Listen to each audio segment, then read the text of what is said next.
బడి అంటే భావి పౌరులను తీర్చిదిద్దే స్థలం. బాల్య దశ నుంచే విలువలతో కూడిన సంస్కారం నేర్పే ఆలయం. ఈ విషయాలను తూచా తప్పకుండా పాటిస్తోంది పాఠశాల.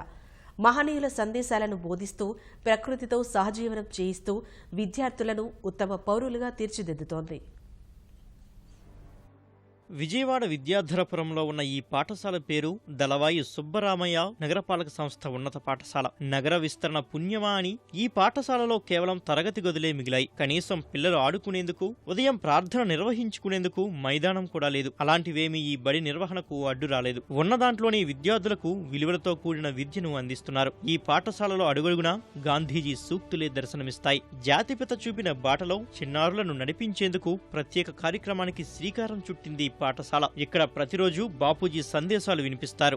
ఈ ఏడాది బాపూజీ 150వ జయంతి కావడంతో మహాత్ముడు చెప్పిన మాటలను ప్రతి తరగతి గదిలోని రాయిస్తున్నారు. పాఠాలతో సమానంగా మంచి నడవడిక నేర్పిస్తున్నారు. తల్లిదండ్రులు, గురువులు అతిథుల ప్రాధాన్యత గురించి వివరిస్తున్నారు. ఎదుటి వారిని ఎలా గౌరవించాలో నేర్పిస్తున్నారు.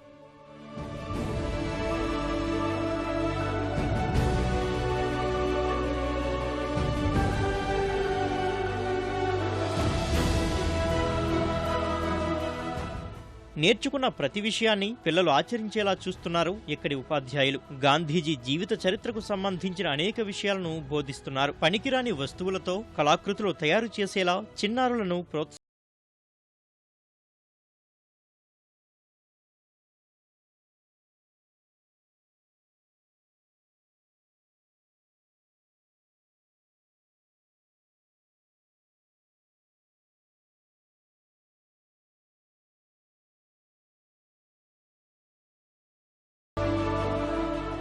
మన పాఠాలే కాకోకుండా నైతిక విలువలు, అలాగే మనం సమాజంలో ఎలా నడుచుకోవాలి, ఏ విధంగా మనం మాట్లాడే విధానం ఏంటి అవన్నీ నేర్పుతున్నారు. ప్రతిరోజు ఆయన ఏం చెప్పారు, ఆయన యొక్క సిద్ధాంతాలు ఏంటి అనే వాటి గురించి మేము రోజు రాస్తున్నాము. దీని ద్వారా ఏంటంటే గాంధీజీ యొక్క ఆశయాలు మనతో ఎప్పుడు ఉంటాయి. ఆయన యొక్క జ్ఞాపకాలను మనం నిరంతరం గుర్తుపెట్టుకోవాలి. గాంధీజీ ఒక మాట చెప్పారు, దేశం మనకేం చేసిందని కాదు, మనం దేశానికి ఏం చేసాం అన్నది మరీ ముఖ్యం. తీసుకునేటప్పుడు కాదు, ఇచ్చేటప్పుడు కూడా కృతజ్ఞత ఉండాలని తెలియజేశారు. మాకు గాంధీ గారి సూక్తులు రోజు బోర్డు మీద రాపిస్తున్నారు. అది రోజు బుక్లో రాసుకుంటున్నాం. గాంధీ గారు చెప్పిన మాటలు మాకు రోజు స్ఫూర్తినిస్తున్నాయి. మేము ఎలా చదువుకోవాలి, గాంధీ గారు లాగా మేము ఎదగాలని కోరుకుంటున్నాము. పుట్టినరోజు అప్పుడు మనం మొక్కల్ని పెంచుదాం అని మాకు దుర్గారావు సార్ గారు నేర్పించారు.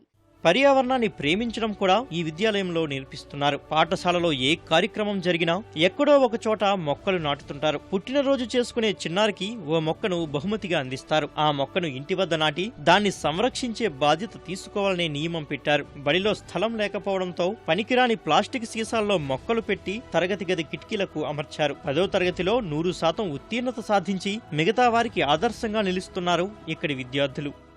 ఈనాడు పత్రికలో ప్రతిరోజు గాంధీ గారి 150వ జయంతి మొదటి రోజు నుంచి ప్రతిరోజు గాంధీ గారి సూక్తిని ఒకదాన్ని చక్కగా వేస్తూ ఉన్నారు. దాన్ని విద్యార్థులకు చూపించి నా జీవితమే ఒక సందేశం అన్నటువంటి మహాత్మా గాంధీ జీవితంలో మనం తెలుసుకోవాల్సిన చాలా విషయాలు ఉన్నాయి. అలాంటివి ఉపాధ్యాయుడిగా విద్యార్థులకు మనం ఎంత చెప్పగలము అనేటువంటిదే ఈ కార్యక్రమం యొక్క ఉద్దేశం.